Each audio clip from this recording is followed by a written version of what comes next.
Olá, eu sou Flávia Carvalho e nesse vídeo da miastenia eu quero compartilhar um pouco com vocês sobre a experiência de estar completando 5 anos de diagnóstico.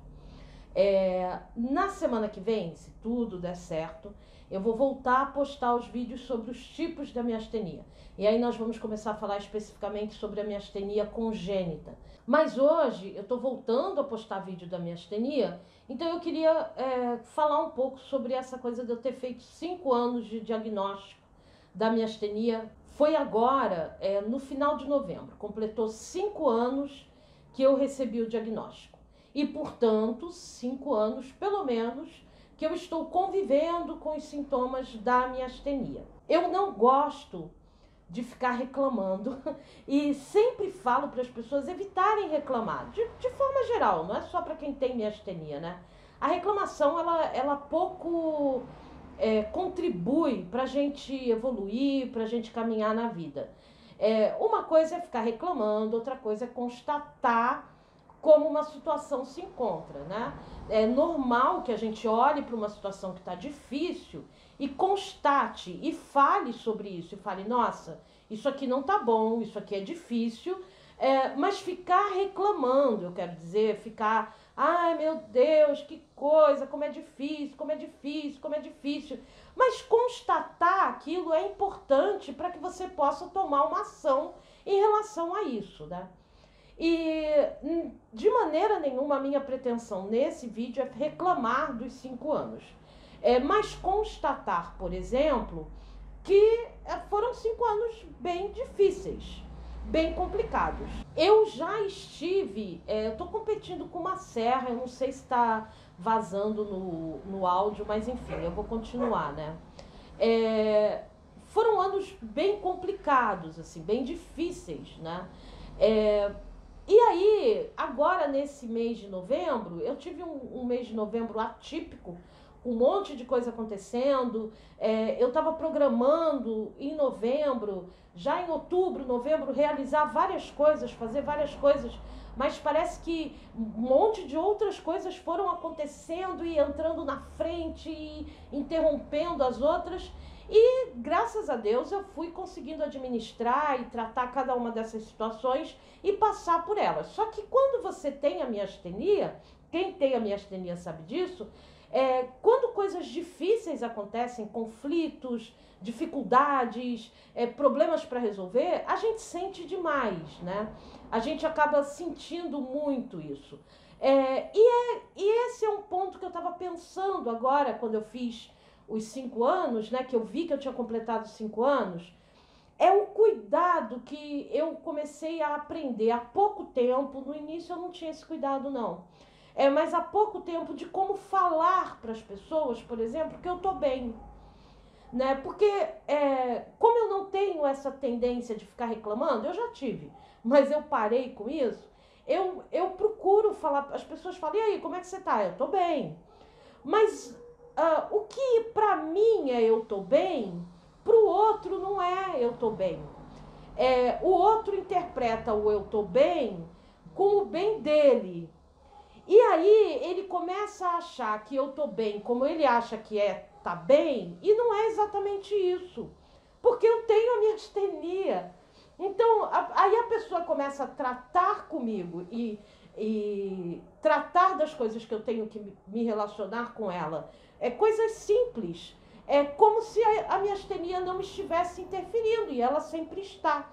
E isso foi um aprendizado nos últimos tempos, de conseguir dizer para a pessoa que eu estou bem, apesar da miastenia e apesar do cansaço que a miastenia me causa, da irritação que a miastenia me causa. Porque isso, inclusive, foi uma coisa que foi progressiva, pelo menos comigo foi. O cansaço, ele normalmente causa irritação nas pessoas. É muito fácil você ver isso com uma criança, né? A criança fica enjoada, cansada, não sei o quê. Aí você olha e fala assim, tá na hora dela dormir e tal. O cansaço causa isso na gente. E quem tem miastenia tá cansado 24 horas por dia. E a gente, né? A gente não, mas eu busco ter um maior equilíbrio, ter mais tranquilidade, tá mais, como diz a minha amiga Denise, zen, que é para não ceder a essa irritação. Mas às vezes isso não acontece, você acaba ficando mais irritado mesmo. Eu, nesses momentos, prefiro ficar calada, né? Eu fico mais quieta. E aí a pessoa pergunta, Flávia, você tá bem? Tô bem, né? Mas é um bem que eu tô considerando bem, considerando que eu já tive pior da miastenia. Então hoje, por exemplo, a miastenia tá ativa em mim, tá bem ativa, os sintomas, mas tá melhor do que alguns dias que eu já tive, né? Durante esses 5 anos. Mas hoje eu tô pior do que alguns dias que eu já tive com a miastenia.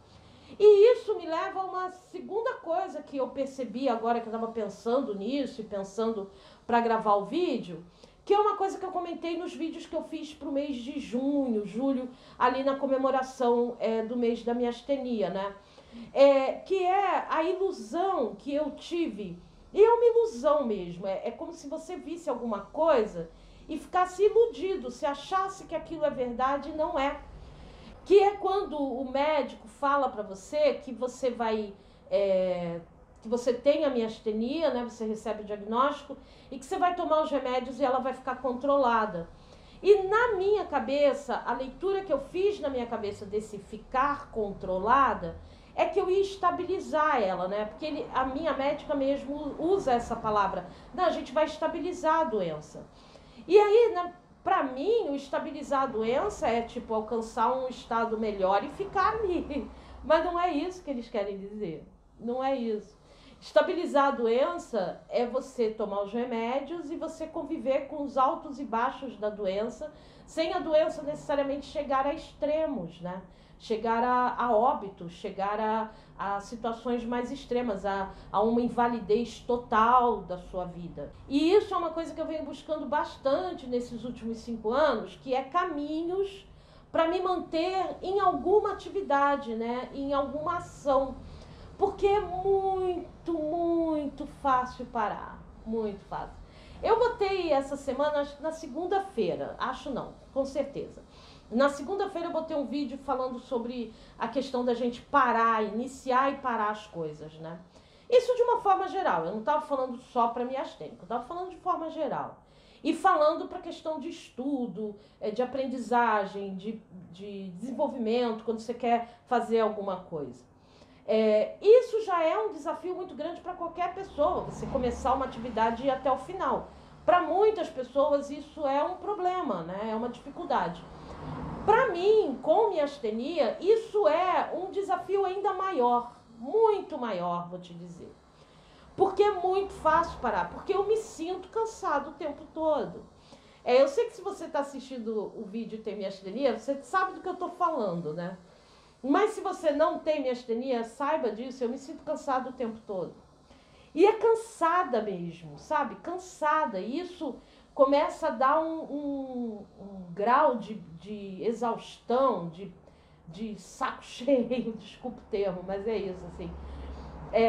E exige um movimento, um trabalho para... Eu comecei a treinar de novo, ter autodisciplina, ter consistência nas coisas que eu faço, porque é muito fácil eu parar e encostar e falar assim, cara, eu não aguento mais. Porque muitas vezes é o que eu penso, é o que eu sinto, na verdade, né?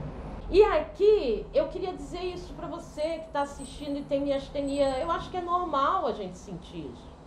Acho que é normal a gente pensar isso. O que não é bom, o que não seria saudável, na minha opinião, é a gente ceder a isso. É a gente ceder a esse sentimento de eu não aguento mais, né? Eu, particularmente, falo comigo isso, assim, eu às vezes sento aqui na minha sala, na poltrona, falo, meu Deus, eu não aguento mais. E eu falo com Deus mesmo, eu não aguento mais. E ao mesmo tempo eu me ouço, e para mim é a ação dele, porque eu creio, né, na minha vida, dizendo assim, aguenta sim, filha, você aguenta sim. Dorme um pouco que você aguenta. Vamos lá, você é mais que isso. E aí eu encontro uma força para então estar fazendo uma outra coisa, para estar me envolvendo com uma outra situação, para estar buscando um momento para sentar aqui, gravar o vídeo e depois para editar e depois para postar. E às vezes eu estou fazendo essas coisas ou outras coisas aqui em casa e aí eu falo assim, nossa, porque não é um dia, sabe? É isso que eu acho que quem não tem miastenia não entende. Não é o cansaço de um dia. Não é o cansaço de uma tarde, de uma semana, de um mês que foi cansativo. É o peso do cansaço de uma vida. De uma vida não, mas de 5 anos vivendo isso. A outra coisa que eu comecei agora é o sino da igreja tocando. Eu vou em frente. A outra coisa que eu também estava pensando é que eu estou tomando corticoide há muito tempo, né? Desde que eu comecei, nesses 5 anos, eu comecei a pensar nos 5 anos. Eu levei mais ou menos uns 2 anos para começar a tomar corticoide, tá? Eu não comecei com corticoide logo de cara, né? E aí eu fui tomando, eu fiquei 2 anos aí sem tomar o corticoide, só com as outras medicações, até que foi necessário entrar com corticoide. Aí eu tomei o corticoide durante bastante tempo, e aí eu melhorei e a gente começou a tirar o corticoide. Tirou, né?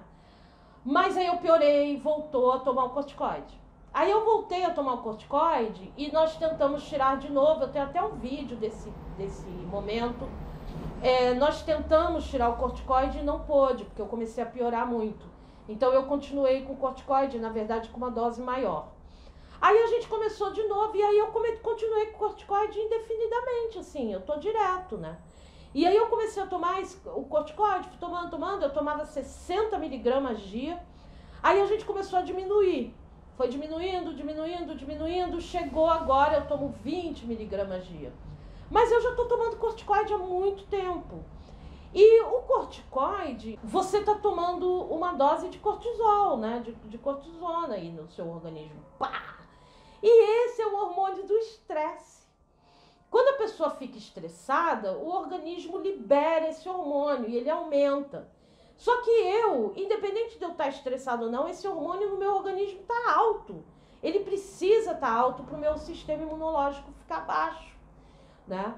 E aí eu tô com essa dose, e eu só não, mas todo mundo que toma corticoide há muito tempo.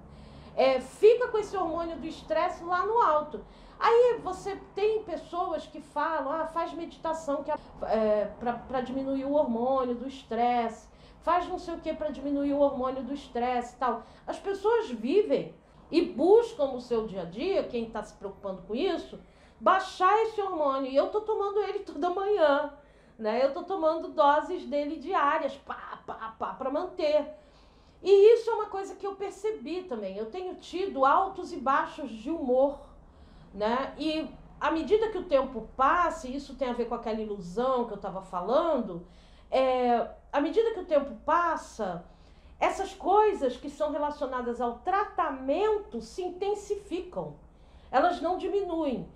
Você controla o sintoma, mas o cansaço está ali, né? Mas controla no sentido que eu engulo, que eu respiro, que eu caminho, que eu tomo banho sozinha. Então, controlou o sintoma da fraqueza muscular, mas não do cansaço, né? Eu ainda tomo banho, paro 10 minutos para descansar. Me visto, paro mais 10 minutos para descansar. Então, assim, você faz isso e faz esse controle para você ter uma vida, para você conseguir viver, mas ao mesmo tempo você está tomando uma medicação que os seus hormônios estão lá no alto, né? E aí você começa a ter momentos que são assim complicados para você manter manter um equilíbrio emocional. E isso para mim é um grande desafio, tem sido um grande desafio nesses 5 anos e mais especificamente nos 2 últimos anos, que aí a coisa foi ficando mais pesada nesse sentido. Mas não é impossível, né? Eu não estou falando aqui para reclamar, estou falando para buscar soluções. Eu fiz alguns cursos na área de programação neurolinguística para conseguir ter esse equilíbrio.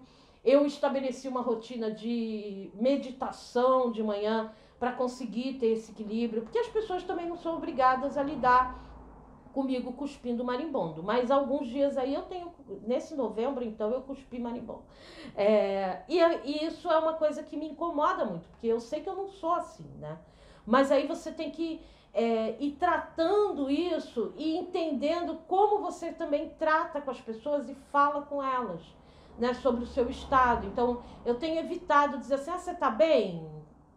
Tô bem, considerando que eu tô andando, que eu tô isso, que eu tô aquilo, não tô usando mais fralda, olha que legal. Mas assim, por um lado, eu não tô bem no sentido de não ter sintoma da miastenia. Eu continuo com os sintomas, eu continuo me sentindo cansada, eu continuo precisando fazer as coisas devagar, né? Eu começo a pontuar isso aí, porque é fundamental, porque senão a gente não consegue nem manter as relações. Falando em relações, a outra coisa que eu vi nesses 5 anos é que a miastenia ajuda a filtrar pra caramba.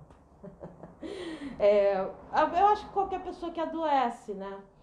Você acaba percebendo, assim, as pessoas que consideram, que não consideram, as amizades, os carinhos, as pessoas que estão muito autocentradas e aí não conseguem olhar para você e nem lidar com você por conta das suas limitações. Isso é chocante. Eu tive um período no início desse ano que eu fiquei um pouco chocada com isso, assim.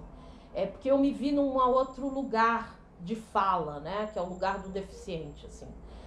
Eu, durante a minha vida, estudei, inclusive, trabalhei com surdos, com educação de surdos, e tive esse privilégio.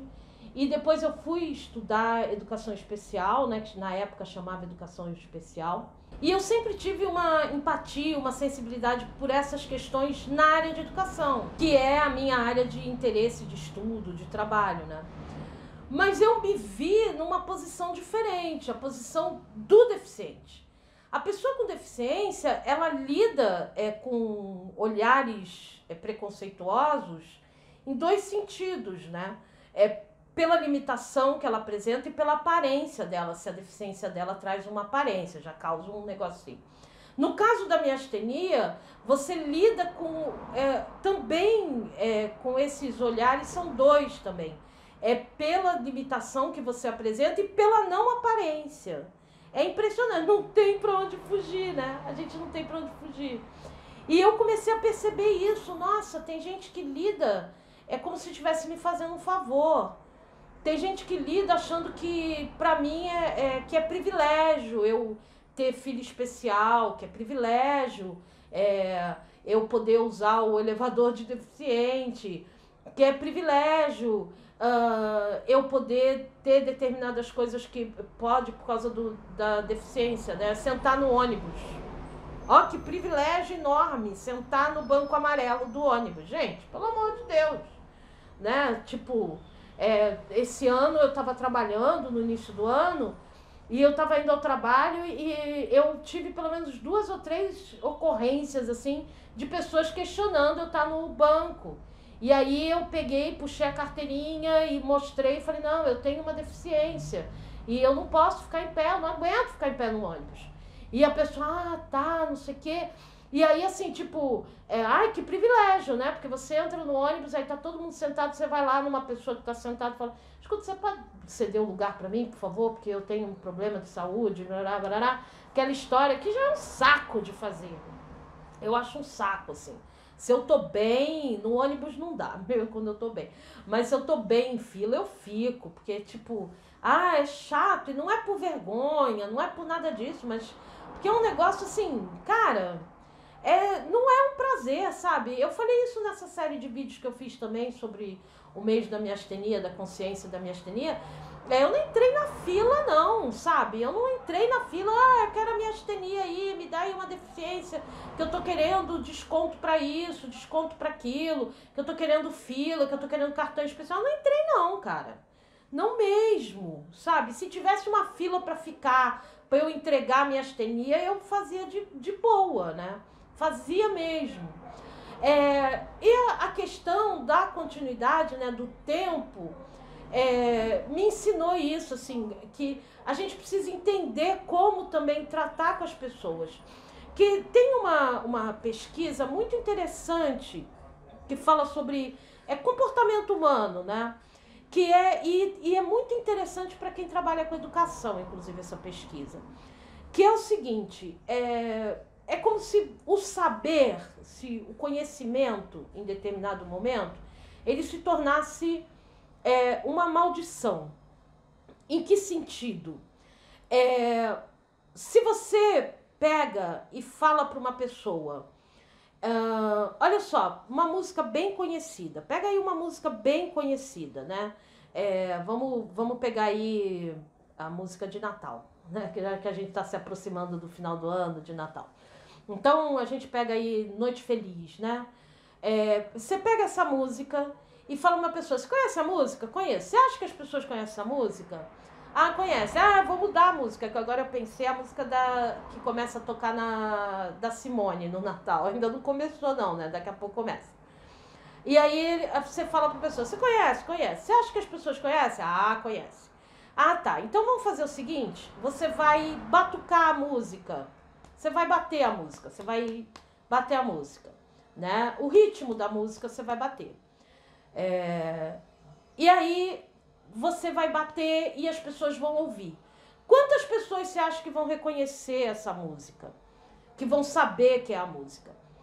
Você, como você conhece a música, você sabe a música, né? Você tem a ideia, você imagina que muita gente vai acertar, que uma quantidade muito grande de pessoas vai acertar.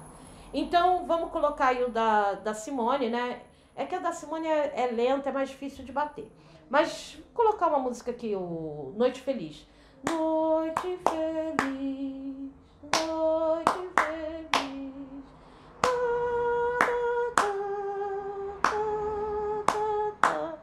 Você bate isso, mas aí você não vai cantar, você só vai bater.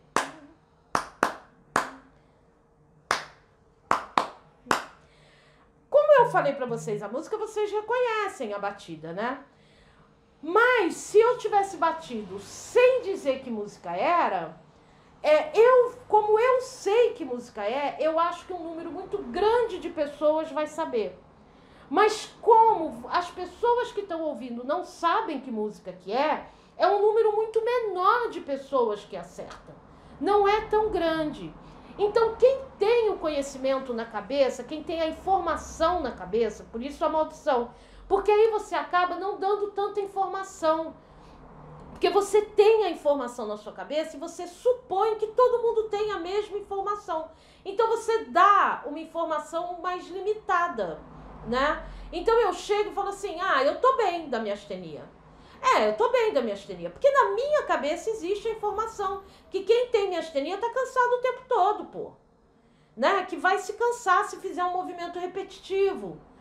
Mas isso não tá na cabeça das pessoas.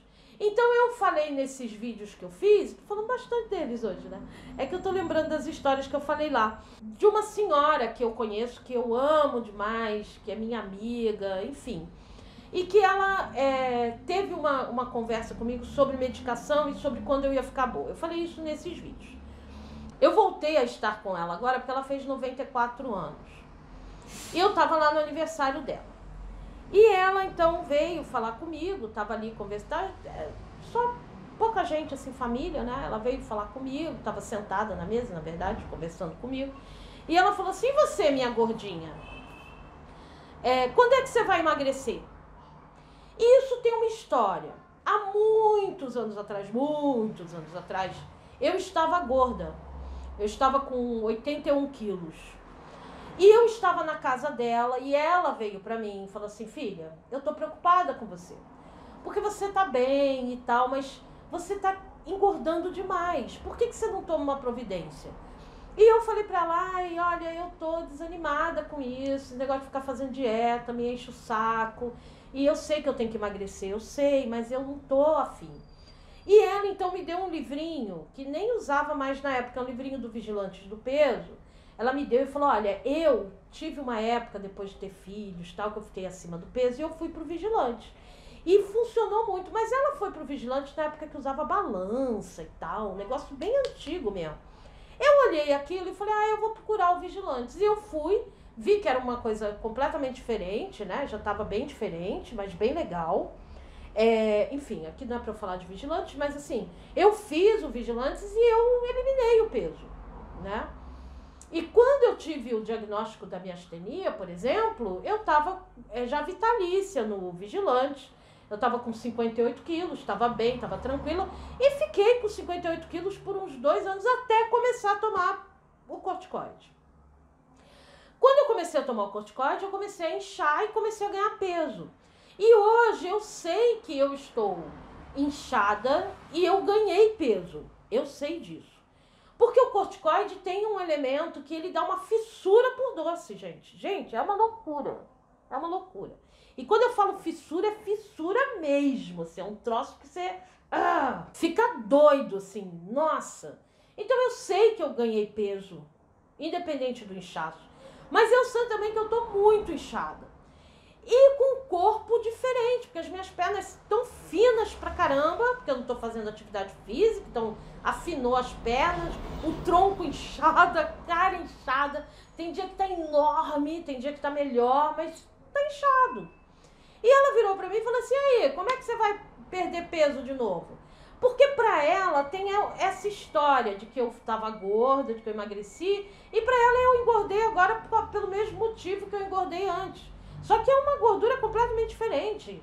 E ela não. E é o que eu tô falando. Eu tenho a informação, ela não tem. Né? Até tem, porque eu já expliquei, mas assim, ela não assimilou isso. Pra ela, pelo amor de Deus, não é possível, né? E dessa vez eu tava mais tranquila, tava de boa. E ela falou isso pra mim, eu falei assim, não vou nunca emagrecer.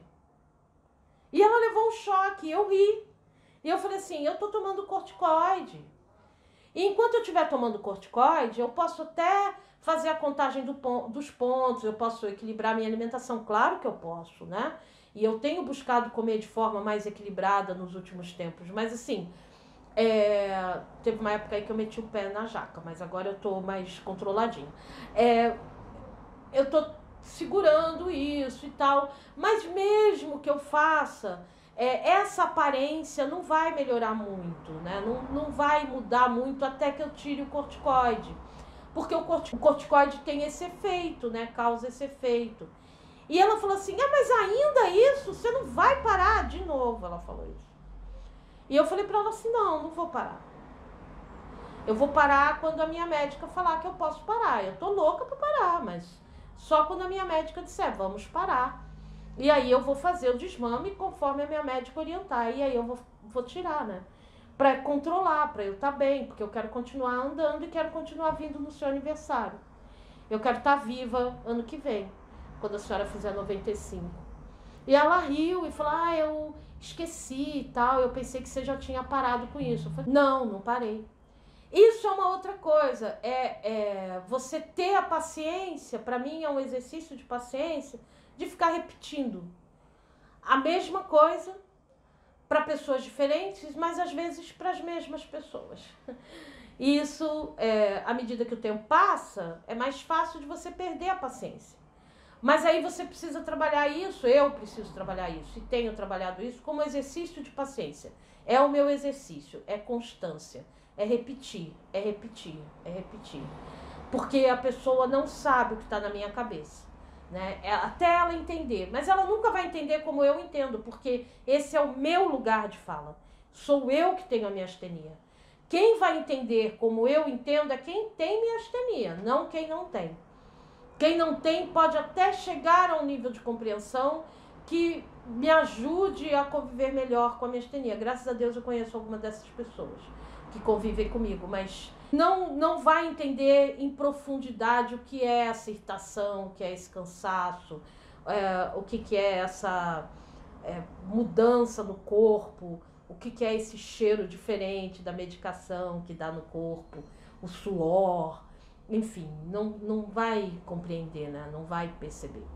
E aí eu estava conversando nesse mesmo dia com o neto dela, e eu estava falando para ele que No Brasil, estima-se que nós somos uns 40 mil miastênicos. Quem é que vai, na sociedade que a gente vive, perder tempo com 40 mil pessoas? Perder tempo de pesquisa, gasto de desenvolver medicação, não sei o que, é muito difícil, né? E isso foi uma coisa que eu vi nesses 5 anos, assim, pouca coisa evoluiu. Pouca coisa, algumas coisas mudaram, mas pouquíssimas coisas, é muito lento. E aí é que eu busco essa coisa em Deus mesmo, de não parar de me mover, para conseguir contribuir de alguma forma. Eu não sei como, tá? Eu não sei como, mas conseguir contribuir de alguma forma. Porque não importa se somos 40, 50 mil ou 1 milhão de pessoas. Para mim o número não importa. O importa é que eu recebo mensagens de pessoas falando de jovens de 13, de 17, de 19, de 22 anos, de 9 crianças com 9 anos, com miastenia. E aí eu fico pensando, meu Deus, não é que eu tendo 46 agora, seja melhor para lidar com isso. Não é isso. Mas é porque eu tenho 46. E teve muita coisa que eu vivi, teve muita coisa que eu ainda quero viver. E eu vou viver. Mas se eu, com a maturidade de uma mulher de 46 anos, tenho a dificuldade que tenho de lidar com isso, imagina uma criança com 9 anos ou um adolescente com 13 anos, né? Como é que ele vai construir a vida dele? E isso vai exigir que ele seja uma pessoa muito evoluída, muito evoluída. E aí, essas são algumas das coisas que eu pensei nos últimos dias, assim, como eu disse, foi um mês complicado. E aí eu comecei a pensar, o que eu aprendi, são 5 anos, o que mudou, o que não mudou. Mas eu sei que eu não sou mais a mesma pessoa, não sou. Eu mudei, bastante. E a miastenia é muito responsável por isso, né? Espero que tenha mudado para melhor. E eu espero ainda mudar mais e mudar para melhor, né? E buscar usar essa situação da miastenia como uma plataforma de aprendizagem mesmo, de aprender, né? De entender como isso funciona, como a gente pode lidar com isso e como a gente pode continuar a viver. E viver pensar, sentir, agir na direção de algo que faça sentido pra gente, né? Então, foram 5 anos agora. Vamos partir para mais um. Eu espero ter um ano melhor, bem melhor. Tô com planos aí, agora eu vou ter consulta, né? Eu quero ver se eu consigo negociar com a médica, começar a tirar um pouquinho mais do corticoide. Tô com plano, já que estou um pouco melhor, de fazer alguma caminhada. Eu não aguento mais ficar parada, mas eu ainda preciso da autorização da médica. Vou ver para tentar me organizar, porque aí tem uma questão financeira envolvida, né? Para fazer drenagem linfática, para ver se dá uma melhorada no inchaço também. Enfim, com relação à miastenia, são essas coisas, né? E estou procurando organizar e esquematizar formas de eu realizar algumas coisas que eu planejei para miastenia, aqui para o canal e em outras coisas também, blog, Telegram, enfim, um lugar onde a gente tem uma base de informações, assim, do viver com miastenia, mas também de artigos e tal, que a gente possa concentrar. São planos, são sonhos, né? Mas não são só sonhos que ficam no sonho, são sonhos que eu estabeleço metas, objetivos, prazos. Às vezes eu não consigo cumprir, mas eu tenho sido mais tolerante comigo com isso, assim, mas eu não tiro da minha intenção, né? Eu continuo buscando encontrar essa força, encontrar esse tempo, encontrar essa forma de fazer. E agradeço muito a todos vocês que têm acompanhado aqui o canal e que tem sempre dado feedback da importância dos vídeos da miastenia, como isso ajuda. Eu fico muito feliz e, ao mesmo tempo, para mim é uma grande responsabilidade organizar isso tudo, fazer de uma forma mais bacana para facilitar as pessoas que estão tendo diagnóstico agora, as pessoas que já convivem com a miastenia há muito tempo, e, enfim, a gente ter alguma coisa mais estruturada nesse sentido, né? Agradecer demais você ter assistido até aqui, esse meu vídeo aqui, desabafo de 5 anos. Semana que vem tem o vídeo da continuidade dos tipos da miastenia. Mais uma vez, obrigado por você ter assistido. Um grande abraço, se cuida, fica bem e até o próximo.